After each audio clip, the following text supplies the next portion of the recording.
Ny fitsipika volamena voalohany de hoe mandeha isan'andro miaraka amin'ny fiadanan'ny Kristy. Ny fiadanan'ny Kristy no fitaovam-piadiana voalohany tokony eo am-pelantanan'ny tanora manana vinam-piainana. Efa fantatsika fa ny fiadanan'ny Kristy dia azo amin'ny alalan'ny fifandraisana manokana sy mitohy, relation intime et constante amin'Andriamanitra. Fiadanan'ny Kristy izay raisitsika amin'ny alalan'ny vavaka fohy tanterahantsika isan'andro de le vavaka fibebahana, vavaka fiderana sy fisaorana ary vavaka fiambenana. Ny fiadanan'ny Kristy no miteraka fitsarana ho amin'ny fanahintsika lavitry ny tebotebo sy ny fanahiana miatrika ny fanamby ho tratrarina rehetra. Inona ary ny pratika mila atao isan'andro? Ny pratika mila ataontsika isan'andro de manokana fotoana fohy iaonana manokana amin'Andriamanitra ao anatin'ny minitra vitsivitsy ao amin'ny vavaka mangina ao amin'ny efitrano mitokana isan'andro araka ny Matthieu 5:1 ary tsy mahazo mitsahatra mba ahafahantsika tsy mahazo mitsahatra mivavaka isika isan'andro mba hanovozantsika ny fiadanan'ny Kristy sy hanovozantsika ny herin'Andriamanitra isan'andro. Ny soratra masina zay raisitsika moa zany ho fototra eo aorianan'ity fitsipika volamena voalohany ity dia ny Luka 7:12 hoe fa tsy mety raha tsy mivavaka mandrakariva izy ka tsy reraka, sy ny Tesaloniana 1:7-7 manao hoe mivavah ka aza mitsahatra. Amen. Ny fitsipika volamena faharoa de hoe mandeha isan'andro ao ambany fitarihan'Andriamanitra sy ny fahendreny. Ny tanora mana vinam-piainana de tsy mahazo mandeha irery ary fady mandeha irery. Andriamanitra no tokony oloha lalany sy mpitardalana azy amin'ny fotoana rehetra. Isaky ny dingana iray zay ataony de mila an'Andriamanitra izy. À chaque pas zany amin'ny lamaritra zay ataony de mila an'Andriamanitra izy. Mila an'Andriamanitra izy isaky ny olana rehetra, isaky ny fanapahan-kevitra rehetra. Raha vao misy fanahiana na fisalasalana kely de mila an'Andriamanitra.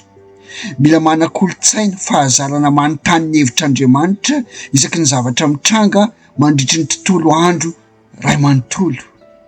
Ny pratika mila atao isan'andro de hoe isaky ny misy fanapahan-kevitra ao raisiny na lehibe na kely hatramin'ny akanjo anaovana na ny laoka hovidiana azy de mianatra tsikelikely mizatra manontany mangina ao am-potsy miloaka na misokatra aza ny masontsika na eny an-tsena isika na any am-birao de hoe manontany hoe inona ny tianao ataoko, inona ny mety aminao am'izao zavatra tiako kasaiko atao zao. Izany pratika izany no antsoina hoe fiainam-bavaka zay hitondra antsika ao amin'ny fiainana feno ny fanatrehan'Andriamanitra. Ny soratra masina zay ho raisitsika moa zany ny fototra eo aorianan'ity fitsipika volamena faharoa ity de ao amin'ny Salamo 2:3-5 manao hoe hanome saina anao sy hampianatra anao zay lalan-kalehanao aho, hitsinjo anao ny masoko ka hanolo-tsaina anao aho. Amen. Ny fitsipika volamena fahatelo de hoe mandeha isan'andro amin'ny fanetretena eo anatrehan'Andriamanitra sy ny olona, zany hoe resaka humilité no resahana. Ny fanetretena de miteraka voka-tsoa lehibe ho atsika. Ny fanetretena eo anatrehan'Andriamanitra de midika finoana feno sy tanteraka an'Andriamanitra sy ny fahefany lehibe. Mandroso miaraka amin'ny fahatokiana tanteraka, fahatokiana 100 isan-jato, fa ny fahatanterahany vinam-piainantsika de miakina 100 isan-jato amin'Andriamanitra. Ny faharoa ny fanetretena eo anatrehan'ny olona de fahendrena miaro antsika tsy hiara-ny etraketraky ny ambody. Ny fanetretena ataontsika eo anatrehan'ny olona de mampihena ny fifanoherana tsy misy dikany ary mampihena ny fialonana. Ny pratika mila ataontsika isan'andro dia mianatra mandeha sy mandroso mangina ampilaminana tsy misy fireharehana ary tsy mitady sitraka amin'ny olona eo ivelany.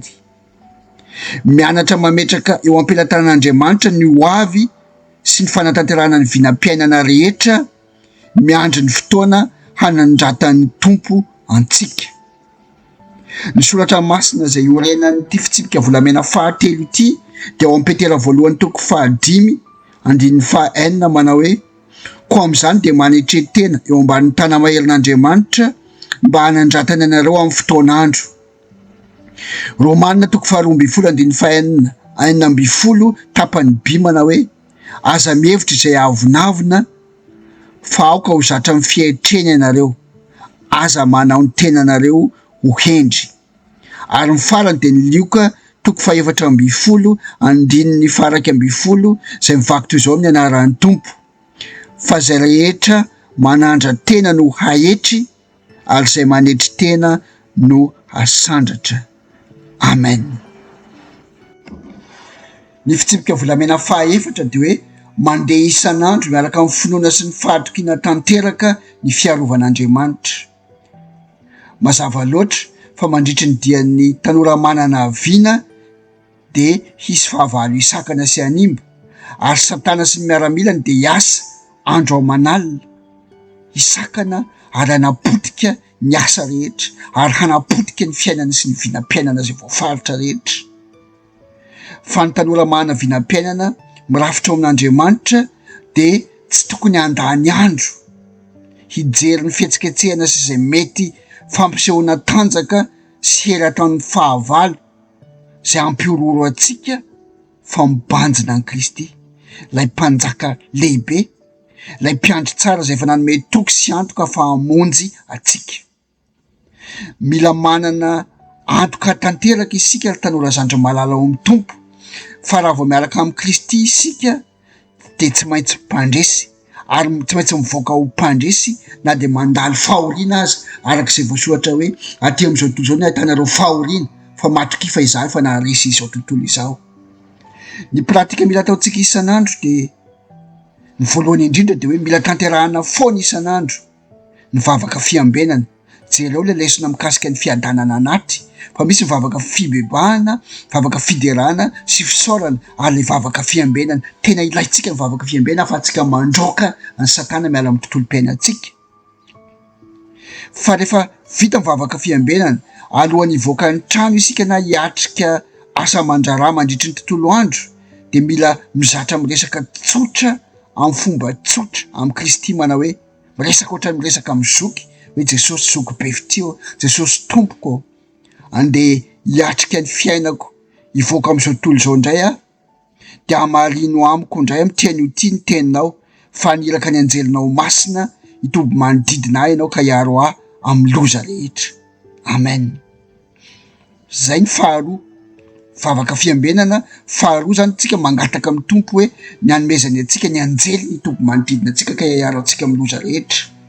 Ny fahatelo de zao: raha tena sendra misy fahavalo hita maso na tafika mivantana ataon'ny Satana na miaramilany, matetika moa miaramila fa Satana tsy ho hitantsika maso, de mila mivavaka mangina isika, mila mivavaka aingana, tsy voatery mikipy na aiza toerana misy atsika na eny an-tsena na eny ampovoan-tsena eny aza, de miantso an' Jesosy amin'ny fomba tsotra hoe Jesosy o, amin'ny anaranao Jesosy Kristy manan-kely avy any Nazareta, no andidiko miala any amin'ny farimy rehetra avy Satana sy ny firongolo rehetra ary miaramila ny rehetra zay manatrika am'izao fotoana izao, fa tsy maintsy mandresy no ny anaranao masina indrindra. Amen. Ary ny fahaefatra de hoe raha vao miditra an-tsehatra mampiororo atsika ao an-tsaintsika Satana, satria Satana miditra ao an-tsaintsika, mampatahotra atsika, mampiororo atsika, mampikorotana ny saintsika. De raha vao manomboka mahatsapa ianao hoe manomboka miditra mampikorotana ny sainao Satana, de antsoa malaky Jesosy. Jesosy eo am-pelantananao lay mpiandry tsara, lay mpanjaka lehibe ny fiainako ray manontolo, ka de ampitomboy ny finoako, vonjeo afaka amin'ny tsy finoana sy ny tahotra ary zay mety ho fanahina rehetra. Amen. Zay zany ny pratika efatra tokony ataontsika isan'andro. Fa ny soratra masina zay iorenan'ity fitsipika volamena fahaefatra ity de ny ao amin'ny Salamy 4:7-7 hoe ny anjelin Jehovah mitoby manodidina zay matahotra azy ka mamonjy azy.